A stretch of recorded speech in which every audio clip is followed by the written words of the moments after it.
The format of this meeting is a 10-minute speaker, our secretary's announcements, and a coffee and snack break, and our main speaker. Our first speaker tonight is Angie.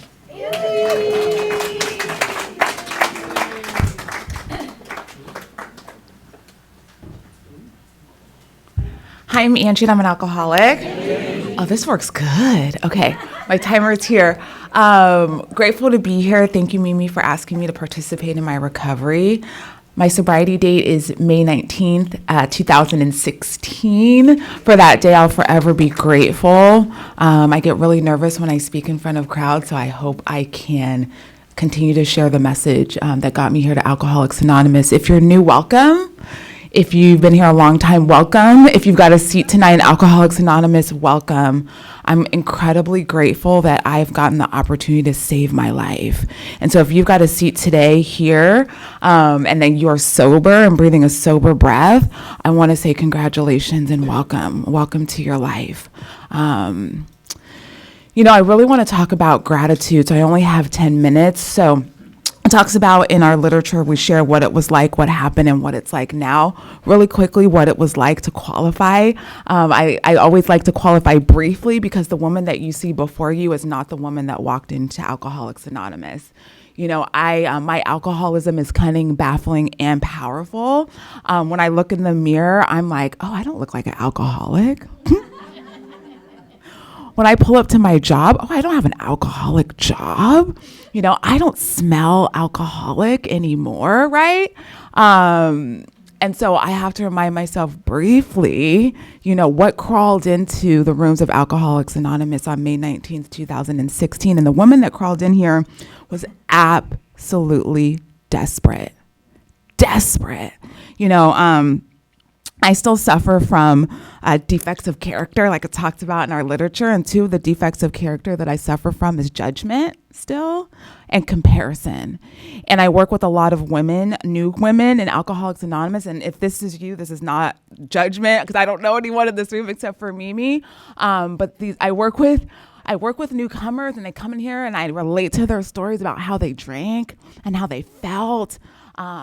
And how their lives were falling apart, how their families were no longer a part of their lives, how they lost their jobs, their homes, their will to live. And I felt like that. And then when I tell them, hey, there's a solution, it's in the big book of Alcoholics Anonymous, let's get to it, let's crack this book open and let's get to the solution, they balk. Balk! You know what I mean? And I am so grateful that my desperation took me to where I couldn't even open my mouth to balk. When I slithered in here, I no longer had the will to live. I hope I always remember what it feels like to have your skin crawling. I don't know if anyone else has ever felt the way that your skin feels when it feels like it's crawling off your body. I don't know if anyone else has ever woke up smelling like vodka coming straight out of their pores. I don't know if anyone else has ever had other people look at them on the street and say, are you okay? Because you look like shit. You know what I mean? I don't know if anyone else would wake up in the morning and walk down to their car because you didn't remember if you even got home or how you got home. And then when you got to your car, you walked around your car to make sure that there were no dents or blood on your car. I'm grateful that in the past 9 years, I haven't had to feel or do any of those things. And when I got here, not only did I do all those things, I felt all those things, but I also wanted to drive my car. I mean, the fact that I still had a car is great. That's crazy because I didn't pay the car note, right? I don't know if anyone else would wake up in the middle of the night thinking that a tow truck was coming to repossess their car. Like insanity. And when I got here, I was so desperate. I was on my last leg. That when H and I came into the place that I was at my recovery center, and the people at the recovery center say, what's going to happen is these women are going to come in and you're going to listen to what they are talking about, and you're going to look for a woman that has what you want, and you're going to get into this thing called the big book of Alcoholics Anonymous. And I was so desperate that I couldn't balk. There was only one way out, two ways, I guess, death, because I felt like that, or get into the solution. And I jumped into the solution. You know, I'm grateful that when my sponsor, first of all, I'm grateful that when I trudged across the room to ask another woman to help me, because I never asked anyone to do anything for me. The only thing I asked was at CVS is, do you have a bigger bottle of vodka? You know what I mean? So when I trudged across my little rehab and I asked somebody else to help me, that woman said yes. You know, I'm grateful that that woman was like, all you have to do is do what I do.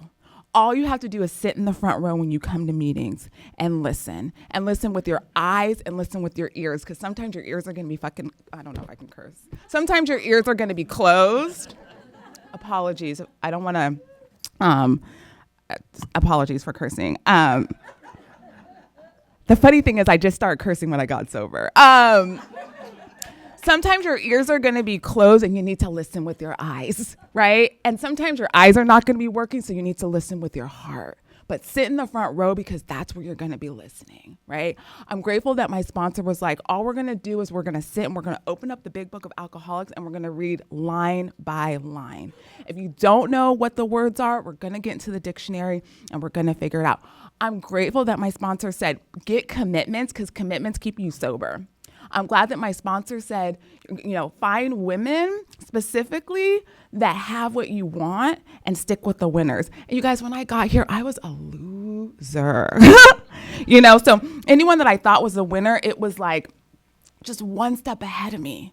You know, all you need to find if you don't want to do this thing is find someone that's got just one pinky toe in front of you, one glimmer of hope, one just like beam of energy and light that you don't have. And that's all that you need to keep you. That's all I've needed to keep me going, you know? And I'm grateful that my sponsor told me that what we're going to have to do is we're going to have to build a foundation, an unshakable foundation.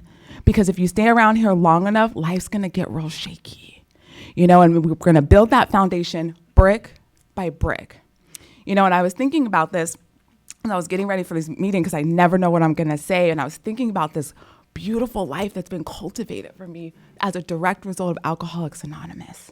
And I was thinking that I'm so grateful about building that foundation brick by brick. And I remember my sponsor saying, you want to build a unshakable foundation and you want it to be wide and you want it to be flat, you want it to be durable because you're going to start to build your life from that foundation and you're going to build it up.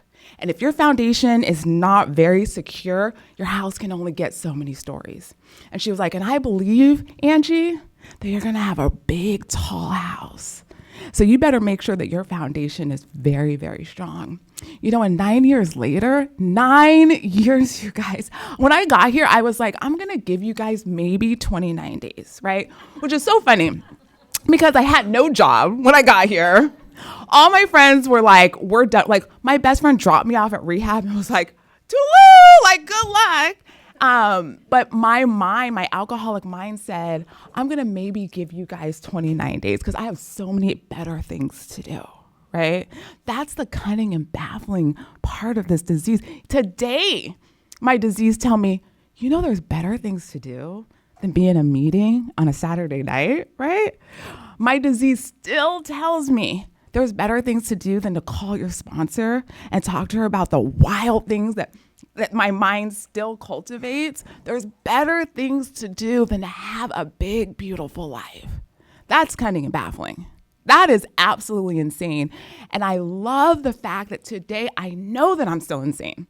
I know that there is no cure for this thing. I know that I have to continue to do all the things that I did in the beginning that got me here, right? That kept me after slithering in here, that propped me up in a seat in the front row, that allowed me to take commitment, that allowed me to stand up. And when I was a newcomer and say, hi, my name is Angie, I'm an alcoholic, the same energy that got me to take chip after chip after chip until I started to take cakes, and then to continue one day at a time, taking cake after cake for the past 9 years. And this life is not guaranteed to me. I know that. I know that I could walk out here tonight and go to the store and they still sell Belvedere, right? That was my drink of choice. Belvedere straight up. You know, when I got fancy, 1 lemon, 1 lime. At any point, it talks about if you want to continue to try this thing, you can go out there. And if I think that I can drink like a gentleman, right? again, my hats are right. Our hats are off to you. And I have that option, right? And the sick thing about this disease is my disease tells me, that's an option. I can have this, right? A beautiful life, or I can have that. And today, the gratitude is that today, because of that unshakable foundation, because of all of those things I've continued to do for the past 9 years, because I stick with the winners and they ask me to show up and participate in my sobriety, that I get to continue to have a big, beautiful, sober life. So if you want that for yourself, if you don't want that for yourself, someone in here wants that for you. So please hold on to your seat like only the dying can. Thank you.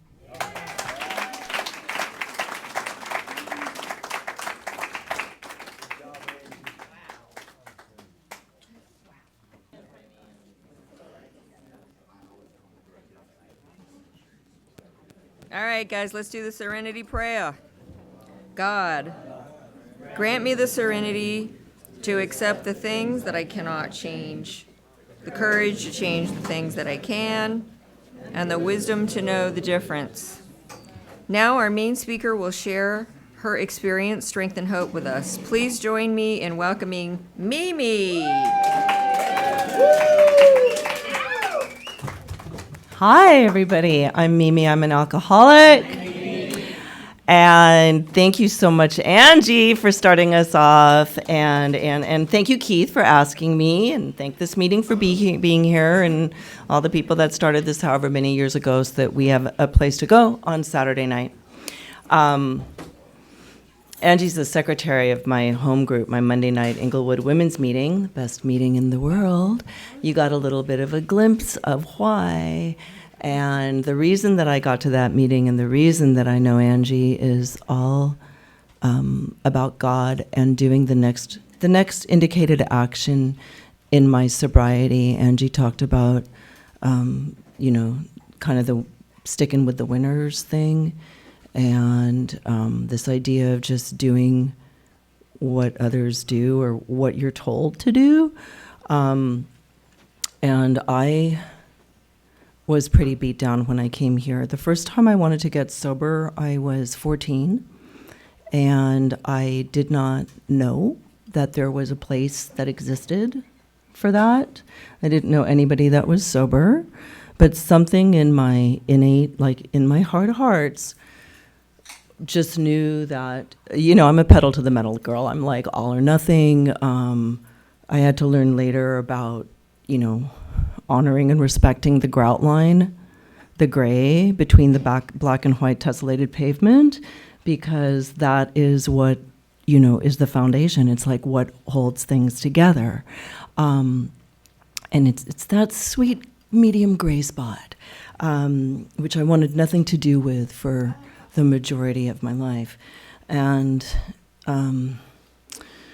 so it was my 14th birthday, and, let's just say enough things had occurred to that point that I was having to consider, like not wanting to drink, etc. anymore. And I woke up and I thought, I need to make a decision if I'm going to quit everything or just keep going. And I prayed. I sat there on my bed all day. I probably put music on. I don't remember. But I had this little this little mini director's clapboard that my boyfriend had stolen from one of his clients or something. And I had that up in my room. My room was like this big collage of posters and stickers. And if anybody remembered Henry Weinhardt beer, they were made in batches. And I'm the kind of girl that is like, that 69 batch is going to be coming around, and I'm going to get that sticker and put it on my wall. Not that I ever, had scratches on the bedpost or the wall like my boyfriend had when he shared here at this podium last year. But, I just liked interesting things. I had all the KLOS stickers from all the concerts, the little oval rainbow ones, Those were all on my closet door. I had found this fantastic poster. And some days, you get rid of so much stuff when you clean up or you do different things. And so often I wish, like, fuck, I wish I had that poster because it was so cool. It was like Mickey and Donald and Goofy, and they were all like, it was this big poster, and it was all in black and white and with a little bit of color, and they had all these red bloodshot eyes, and they had a hookah, and it was something like, something's happening on Dizzy's farm. And I just loved these little things because I was a big stoner and drinker, because I wanted to get comfortable in my skin. And I think I did pretty well. And then as a kid, but then my dad left us when I was 10, and I watched my mom crumble in front of me, and that was one of the first big lies, was that I was okay. When people asked her, I'm like, I'm okay. And my mom, bless her heart, was born and raised in old school Japan, so you do not ask for help. And I changed all my friends because something told me that, like, I don't get to keep my same friends. Like now we're like in a divorced family thing. So I changed all my friends. I changed how I dressed. I grabbed for, like, the other kids who also had broken families, that there was no supervision, that were hanging out, that were starting to do things in the corner of the playground in elementary school. And, and that's what I did. So, so the alcohol, the first time, and my dad, when he left, he basically, like, just left. Like, he took a suitcase and didn't give any negotiation on anything with my mom. He was like, I'm out. And they both were very wounded in their past relationships. And the amazing thing about sobriety, so I got sober March 17th, 1990. I've been sober 35 years, thank you. I got sober when I was 25. And what I have found is, it's just amazing. You just stay, and you keep doing the work, and you keep showing up, and you don't drink or use no matter what. Keep doing inventory, keep staying curious, and I have gotten more and more freedom, unexpected freedom for things that I, like, had no idea that were even holding me hostage.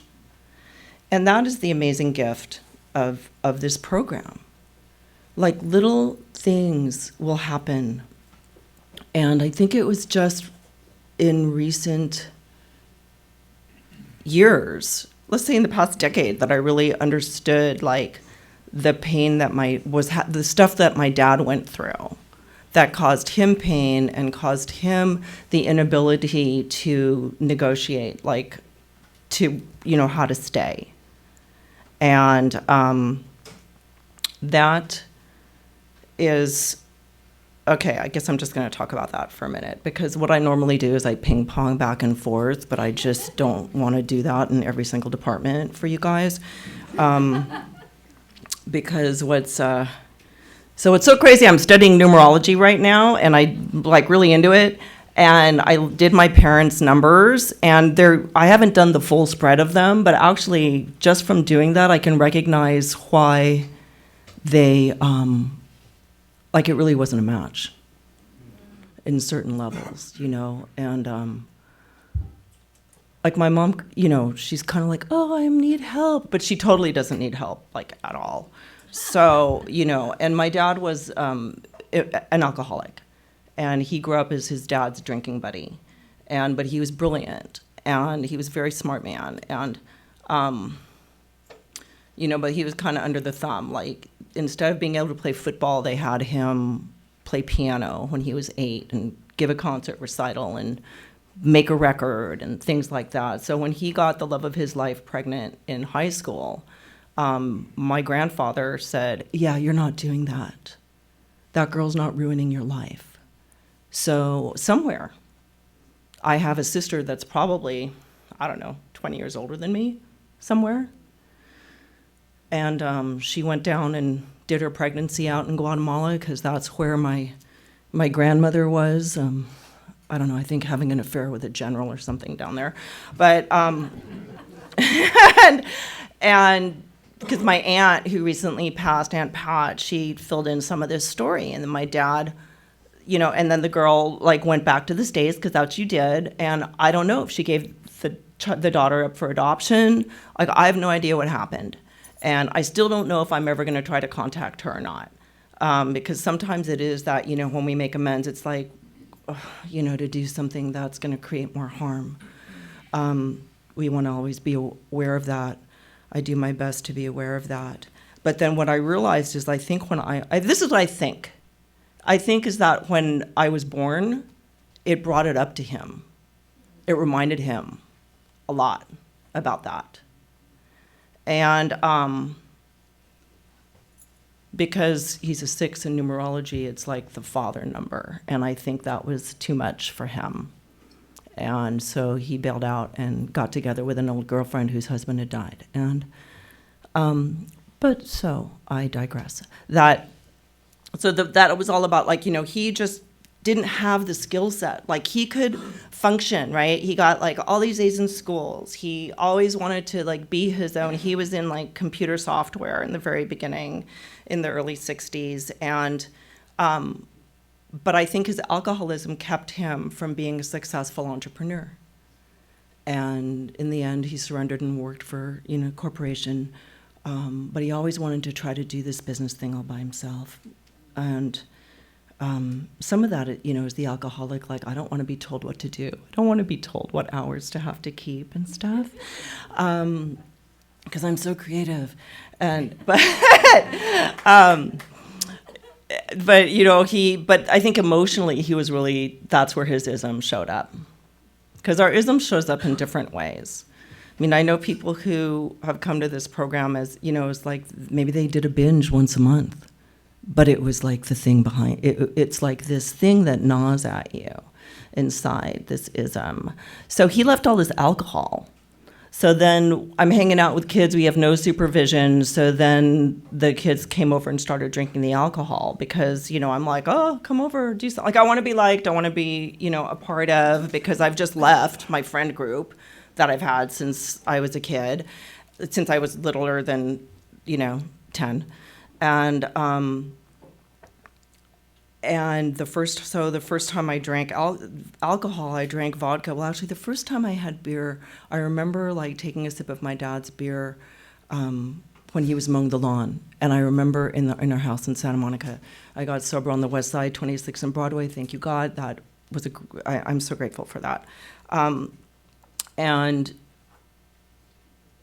I took a sip of his beer, and then I started guzzling the beer. And he grabbed it from me, and he's like, "What are you doing?" And then I thought that was my first drink. And then I've been going through all these family pictures to sort them out, because there are so many pictures. And anybody who ever does like a picture project, I support you completely, because it is really wild. Like, I have spent, over 50 hours doing pictures, and there's still like so much more to go. But I found this picture of, I think I was like 2 or 3, or I was like 3 on the beach, and I had this little life jacket on, this orange life jacket, and I'm like leaning over, and my dad's feeding me a beer, and I'm like, oh, the good news is I had a life jacket on, right? But and I thought, oh, that's so weird. That's I don't know. That's I think was probably my first drink. So when I went to go drink the vodka to, get myself out of myself and get more comfortable in my skin, I am half Japanese. I have a terrible physical allergy to alcohol, not only the addictive part, but I apparently get purple blotches on my face from it. And when I looked in the mirror and saw it, I was so angry with God, because I was like, you can't take this from me, God. Like, what am I supposed to do if I can't ease this discomfort that I'm having?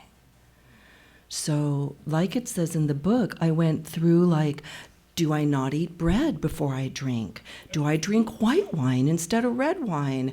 Do I like, but after that, I drank some, I never was able to drink vodka again, really, though, very much. And tequila, like shortly after that, I did like 3 half pints straight in a row. I got so wasted. I like could never really drink tequila again after that. So then, I loved daiquiris.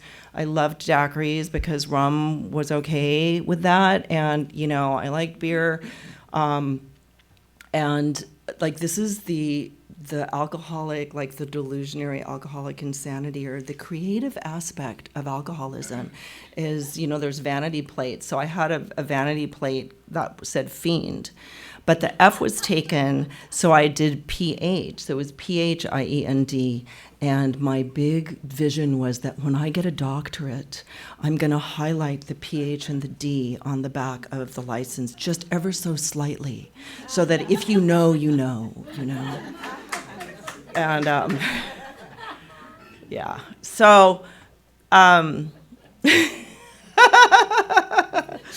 I like having a good time. So I'm 14. I'm like, what do? I write the decision on this clapboard, and I sit there, and finally at the end of the day, I'm like, fuck it, man. I'm going to go to that party. Because there was like, my birthday's in August. There was a big summer birthday August thing with keggers and bands, like there always was. And I cracked a beer. I took a bong hit, cracked a beer, brought the beer into the shower with me, and got dressed and went to the party. And it was on for another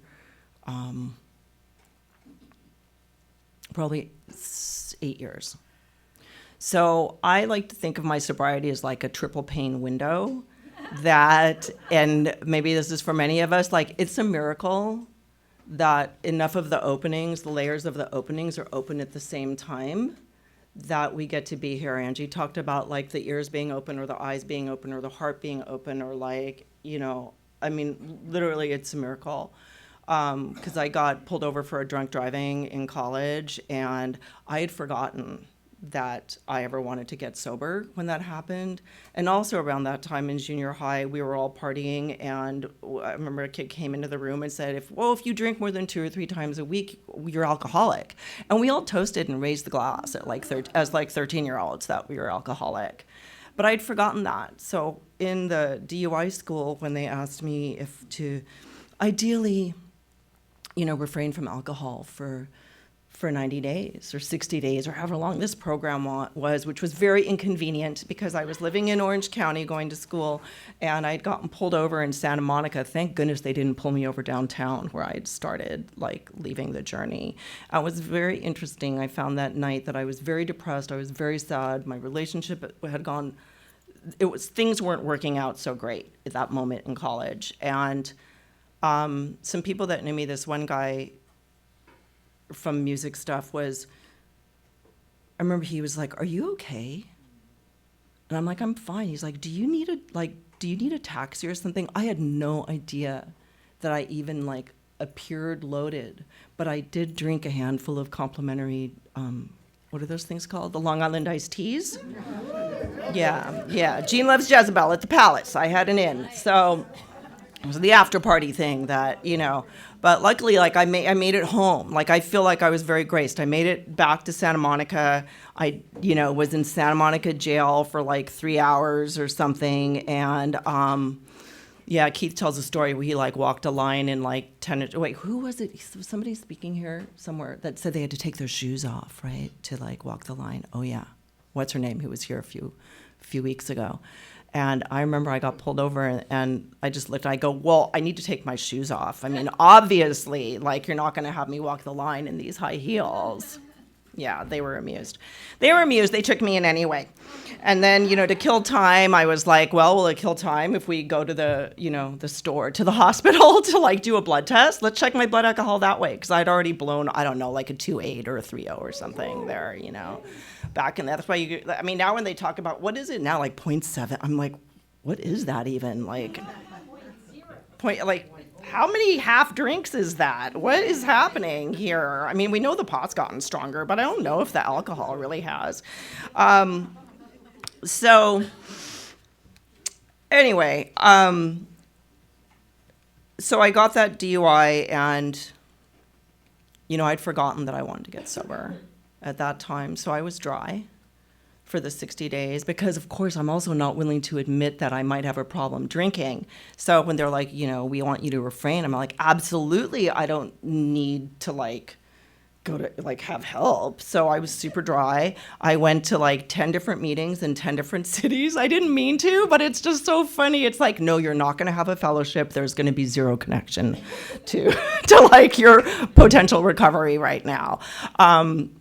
My roommates in college, one of them was sober. They brought me to this meeting in Laguna, and it was like, oh, they were, how happy we get when we're like, there's somebody who we might be able to share the solution with.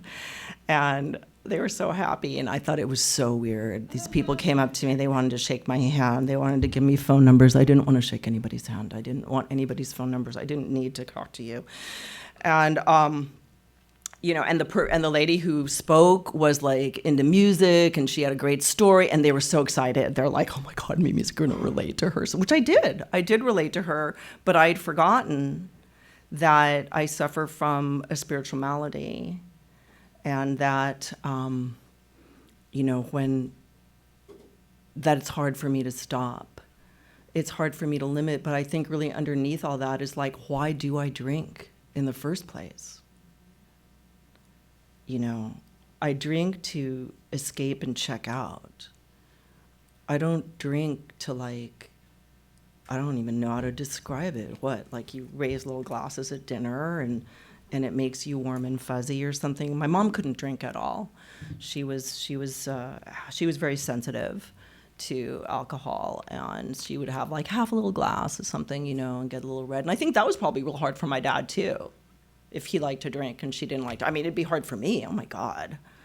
I mean, I remember I didn't want to date some guy because he didn't understand about imported beer, and I was like, oh my God, what is wrong with him? I was such a snob. But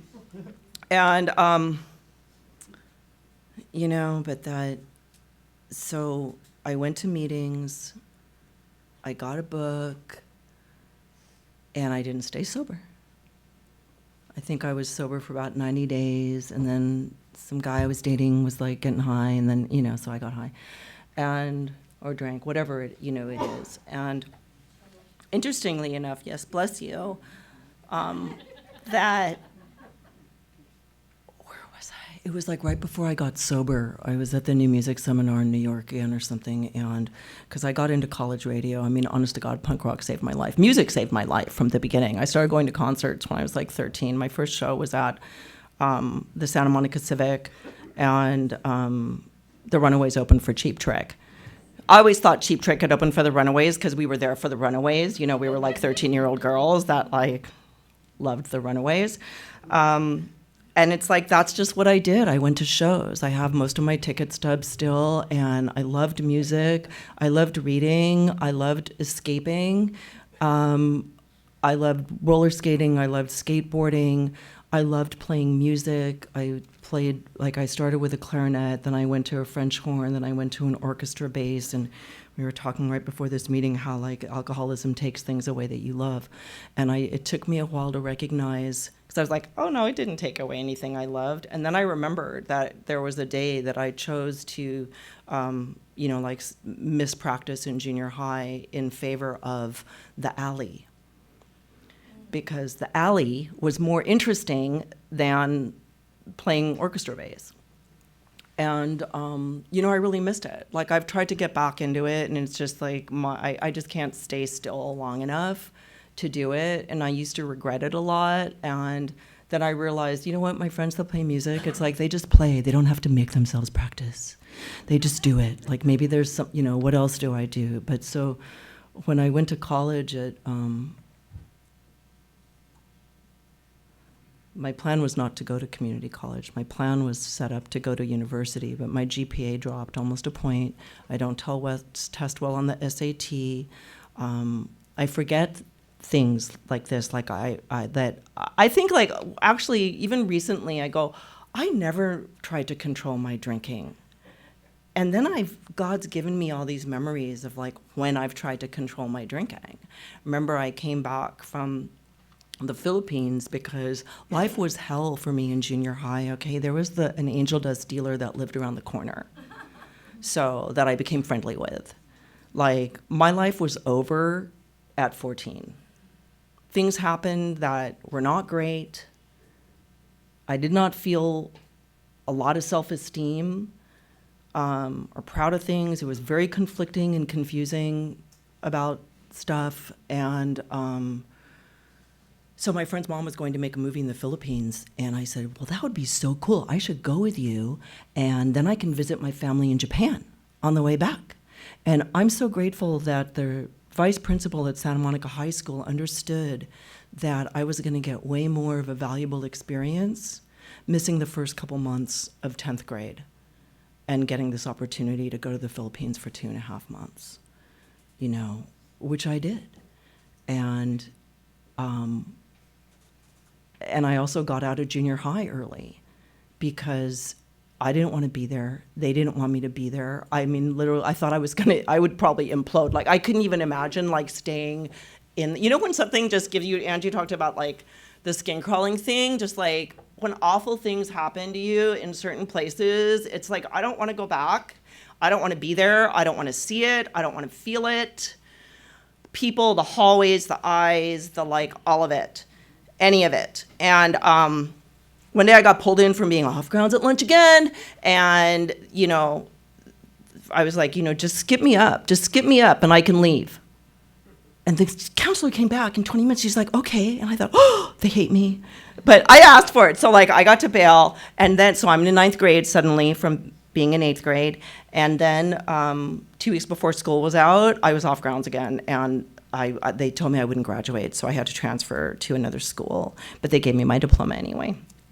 But all these, I think, are like God doing for me what I couldn't do for myself, in the sense of, you know, it is helpful. Geographics can be very helpful until we're ready not to take them, because it's like a new, fresh start, new people, new opportunities. Nobody knows my past, so I get to have like another chance, a fresh chance. So I, you know, came back from the Philippines, and I started school, and then I went to SMC, and because I didn't know what I was going to do, and you know, I'm getting so old now and in sobriety, but I still get to recreate myself. And one of the things that I've gotten to do through the steps, and the steps for me are just like such a basis of everything, is that I get to like do redos. I get to do redos, you know. I had like a really hellish trip to Paris once after college, and I got to redo it. I got to redo it like a handful of years later when I was sober, a couple of years. And I really love that God gives me this opportunity to redo things, to re-imprint things. When I was on the playground in elementary school, this girl asked me what I was going to do when I grew up. And I said, I'm going to be a mom, and I'm going to write children's books, and I'm going to like be at home, and I'm going to be so happy. And she looked at me and she's like, you can't do that. It's women's lib now. You have to have a job. Okay, I scrambled for decades. Decades. What am I going to do? Oh my God, what am I going to do? What am I going to do? I can be this. I can put on this hat. I'll be an architect. I'll do this. You know, like anything. It's that like scramble where it's like anything to be like, okay, did I do what I was supposed to do? Like, am I getting approval? Is it like, okay, am I with the program? Like, I want to be so with the program, and I want to so be like completely not with the program at the same time, which is, you know, this inner conflict thing. Now in sobriety, I just go, oh, we're doing that. Okay. How to like make friends, making friends with myself.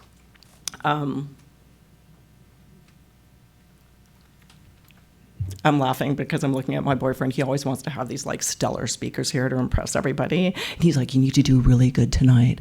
And and different days I'm like on, and different days I'm on. I don't never plan. I'm not a circuit speaker. I ask God to show me and help me. And you know, the bottom line is when I didn't get accepted to university and I went to SMC, I got introduced to punk rock. And I could have gotten it a little bit earlier, but I was still so embedded into like my old rock thing that I was like, oh, I don't like that. And these kids I used to nanny or like babysit were so disappointed. They were so disappointed that I wasn't like up for the program yet. And then, I loved it. I fell in love. I fell in love at an X show at the Whiskey when I ended up in the pit dressed in a cocktail dress with little shoes because my boyfriend dressed me that way. I'm like, why? Why would you put me in this kind of outfit? I don't know. I didn't know you're supposed to stand in the back. I don't stand in the back. I like to go to the front. And right, I'm that girl. I'm not gray yet. We had not done that paper on the tessellated pavement yet about the gray grout. Now, I fell in love with it, and God provided me a community and a fellowship that was just meant to happen. It was just meant to happen.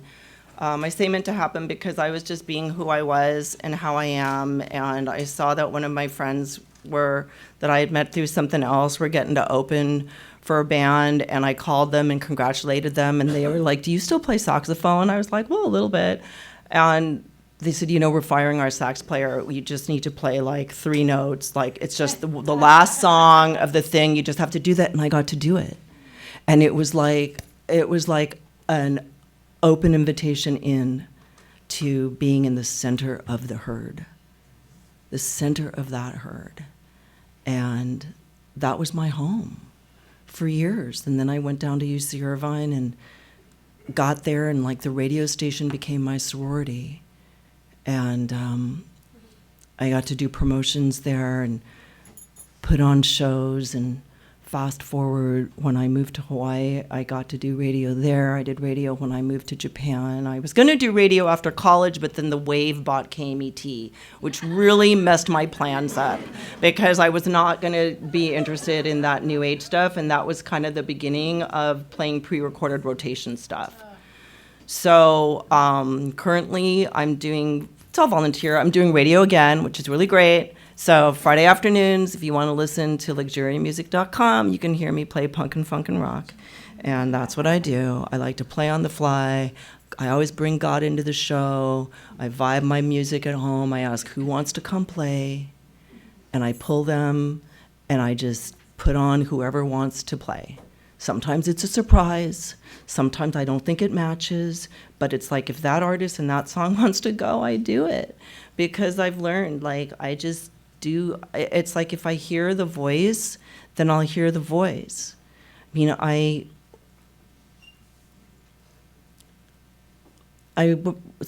KMET ended. So after college, I moved to Japan, and because I didn't know what else to do. And when I was in Japan, my dad died, and I came back, and I lived here, and that was the year before I got sober. But something happened to me in that moment is that I realized that there was nothing that was ever going to fix how I felt. And knowing that, I used and drank. I drank the least in my last year of being sober. And one of my best friends had gotten sober while I was out of the country. Because it's a selfish disease. She was trying to ask me to, support her getting sober, but I didn't care about that before I left. And I came home from a show, and I had this vision. I basically didn't want to drink that night. And I found myself with a drink in my hand. And it confused me. And it was just like one little shot of sake, because I was in Japantown and at a show. And I was like, I don't want to drink. And the voice is like, your throat's kind of sore. It's going to be so much better. It's warm. And then I was like, it's like God I've talked to some people, and this has happened sometimes for their last pickup, is that like I got so wasted off this one thing of sake that it didn't make any sense. It was like there was a power greater than me coming through me, like waking me up to pay attention. And I had a vision when I got home that I saw that all this stuff was going to be good on the outside, but I was going to be empty on the inside. I had never cracked that book that I had. I didn't know what it talks about in that place where like the wind's going through you. And I called her and I said, you know, I told her what was happening, and she asked me this very key question. She goes, are you powerless over alcohol, and is your life unmanageable? And I couldn't quite recognize that my life was unmanageable. And I really couldn't even recognize that I was powerless over alcohol. And she brought it to my attention that I didn't want to drink, and I did. And when I received that information fully, it's like it was the third window. It was the third pane in that window. Like the first opportunity I wanted to get sober at 14, I didn't know where to go. The second time at 22, I didn't want to get sober, but I was being shown where to go. So then at 24, it's like, or 25, whatever it was, 25, it's like it all matched up. And I was able to be willing enough to go. And she brought me to 26th and Broadway. And I didn't really, feel very much of a part of, but I was beat enough that I went. I went, and I just did what people told me to do. And I kind of dislike that I spent so much time talking about I don't even know what. And I only have a few minutes to like really talk about my sober life, which is very amazing. And I had to start my day count over at 45 days because I smoked some Angel catnip joint that wasn't anything. But I had asked God, I was at this angel party, and I had to find some white outfit. I had no white in my closet. And I asked God, was it in my best interest to do? And I got a no. I got a no, and I did it anyway. And I knew that I was just really lucky that it wasn't something else that could have, OD'd me. And then I'm going to just talk about some God things. I was a few years sober, and I was doing record promotion, and I heard, as I hung up the phone, I heard God say, "We didn't put you here to do this." And I was like, "Excuse me?" And he said it again louder. It was like there were megaphones in the, like, speakers out of the sky. And I said, "Okay, great. Well, then what am I supposed to do?" Because if I don't do well showing up to something if I know there's no future in it. And so my back went out on me, and I started working for my chiropractor. And I've been in that field for 33 years now. Not my plan. Not my plan at all. I thought I was going to be work in Washington, D.C., because I changed my major from music and art to global peace and conflict studies and the environment. I learned all about the nuclear weaponry and everything we all have, and it was a really bunch of downer information, I can tell you that. But that, I got involved in Alcoholics Anonymous. I've always had, I've just got to go down a list now. Yeah, you all know what to do with all that. So, I took a commitment. I've always had a commitment. The commitment keeps me sober because when I don't want to come, I come anyway. I can get it covered sometimes, but there's this extra little piece of work you got to do. So versus just, you got to, you got to like be current with somebody. And halfway through, I was like 5 or 6 years sober, and my sponsor at the time said, I think it's time for you to be a general service representative. And I said, okay. So I went, and it was very early in the morning, and there were a lot of people, and I don't do early in the morning very well. And LA area is so big. I then moved to Hawaii in sobriety. I was involved in Hawaii, but like Hawaii's whole area is for their state is like as big as the West Side combined district meetings, or as our whole area assembly for it's like huge, the amount of population here. But I found my way in general service, and I guess I'm going to talk about that for the last few minutes that I have. Do I have 2 minutes, Miko, or 3? Okay. That this thing about being in the center of the herd, I was really lonely for the first few years. I didn't know any other punks who had gotten sober yet. And, but I was beat enough that I just showed up. And it took 3 or 4 years for me to find a crew of young girls who were sober like me and have a good time. Like, we are not a glum lot. We like to have a good time.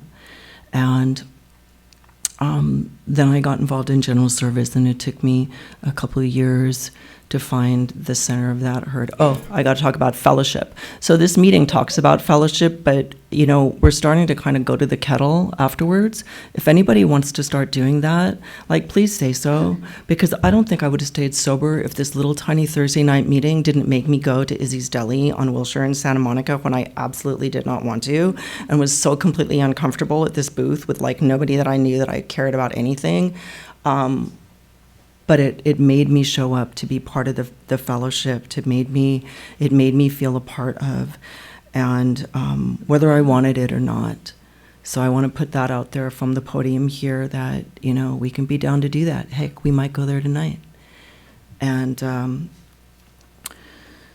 then in general service, I was a GSR, and then I was a DCM in Area 5, and then I was getting ready, like the year before I left to Hawaii, I noticed that there was, what's something I love about general service work, and this is a pitch for this, because it's kept me sober for probably 20 plus out of the 35 years I've been sober, I've been involved in general service.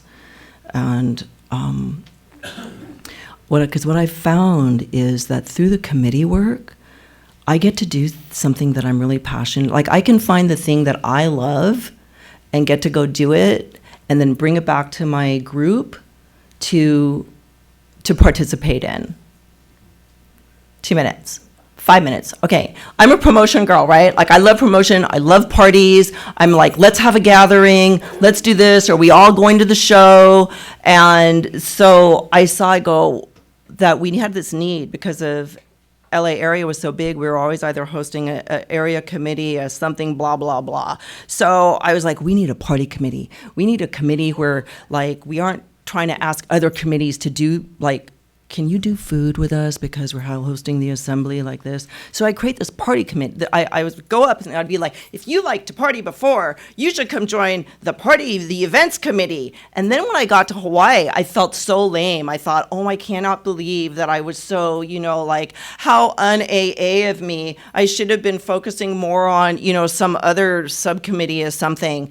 And so then when I came back here, 17 years later, it blew my mind that the West Side Combined District still has the Special Events Committee. And, so there's that thing of, like, you just never know if there's a need. If AA wants it to stick, it's going to stick. If it's time for a meeting to fold, the meeting's going to fold. But something else is going to pop up somewhere else. But so I fell in love with public information because as a general service representative, you get to pick a committee.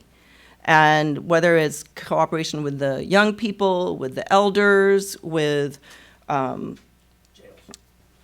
I was Area 5 Corrections Chair when I came back here. I served again. I served in Hawaii area as a GSR and a DCM. I cannot stand for the position here now because I know myself better. Like, I can't get minutely involved. I have to get very involved if I'm going to be involved, and I have to take care of some personal matters that I just can't. But otherwise, I totally would, and I wouldn't even be trying to ask one of you guys. But I really hope that somebody here will step up, or two of you will step up for this incredible opportunity that has certainly kept me sober and kept me in the middle of the herd.